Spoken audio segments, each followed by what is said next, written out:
इस बार की होली पर भद्रा और ग्रहण दो अशुभ साए मंडराए हुए हैं। ऐसे में आइए जान लेते हैं कि साल 2026 में पड़ने वाली होलिका दहन और होली के शुभ मुहूर्त क्या रहेंगे। तो देखिए, इस बार फाल्गुन पूर्णिमा तिथि 2 मार्च सोमवार को शाम 5:56 पर प्रारंभ हो जाएगी और पूर्णिमा तिथि का समापन होगा 3 मार्च मंगलवार को शाम 5:57 पर। पूर्णिमा तिथि लगते ही भद्रा काल भी शुरू हो जाएगा और भद्रा काल 2 मार्च सोमवार को शाम 5:55 से शुरू होगा।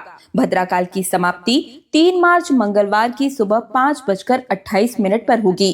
परंपराओं के अनुसार होलिका दहन फाल्गुन मास की पूर्णिमा तिथि को सूर्यास्त के बाद किया जाता है, लेकिन उस समय भद्रा नहीं होनी चाहिए, इस बात का भी ध्यान रखना होता है। लेकिन इस बार 2 मार्च को प्रदोष काल में भद्रा होने से उस समय होलिका दहन शास्त्र सम्मत नहीं माना गया है, इसलिए प्रदोष काल व्यापिनी फाल्गुन पूर्णिमा तिथि में होलिका दहन इस बार नहीं होगा। और अगर पूर्णिमा तिथि पर चंद्र ग्रहण हो तो उसमें भी पहली रात्रि में भद्रा रहित समय में ही होलिका दहन किया जा सकता है। और अगर अगले दिन ग्रस्तोदित चंद्र ग्रहण हो तो फिर भद्रा काल की समाप्ति के बाद रात्रि के चौथे पहर में भद्रा के पुंछ भाग में होलिका दहन कर सकते हैं।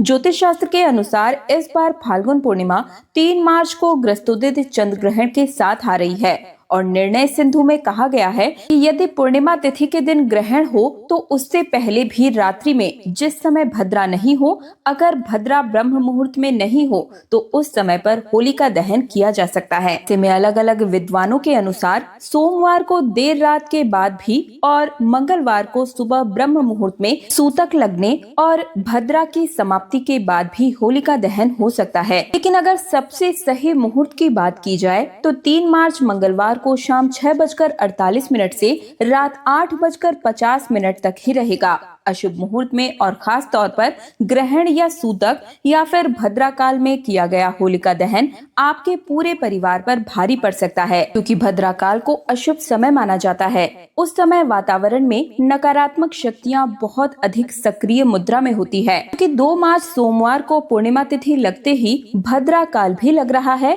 तो ऐसे में भद्रा काल जब तक रहेगा तब तक तो होलिका दहन करना सही नहीं माना गया है। ये शास्त्रों के नियम के विरुद्ध है। लेकिन 3 मार्च मंगलवार को ब्रह्म मुहूर्त में यानी कि भद्रा काल की समाप्ति के बाद और ग्रहण का सूतक लगने से पहले जो समय हमें प्राप्त हो रहा है वो होगा सुबह 5:29 से 6:19 तक। इस समय में आपके क्षेत्र में यदि होलिका दहन हो रहा हो तो आप भी कर सकते हैं, नहीं तो फिर पूर्णिमा तिथि पर सूतक और ग्रहण की समाप्ति के बाद शुद्धिकरण होने के बाद भी आप होलिका का पूजन और फिर उसके बाद होलिका का दहन कर सकते हैं। ये बिल्कुल सही रहेगा।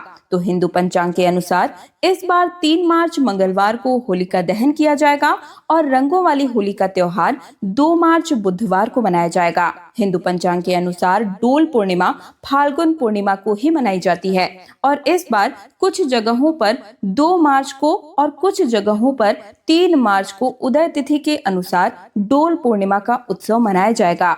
पश्चिम बंगाल और उड़ीसा में डोल पूर्णिमा का उत्सव बड़े ही धूमधाम से मनाया जाता है। इस दिन राधा कृष्ण को होली में बिठाकर फूलों की होली खिलाई जाती है और अबीर गुलाल उड़ाकर खुशियां मनाई जाती है। ये थी होलिका दहन से जुड़ी हुई संपूर्ण जानकारी। आपके क्षेत्र में होलिका दहन कब किया जा रहा है मुझे कमेंट सेक्शन में जरूर बताइएगा। 2 मार्च को होलिका दहन होगा या फिर 3 मार्च को आप सभी कर रहे हैं, कमेंट सेक्शन में मुझे जरूर बताइएगा। हरे रामा हरे कृष्णा।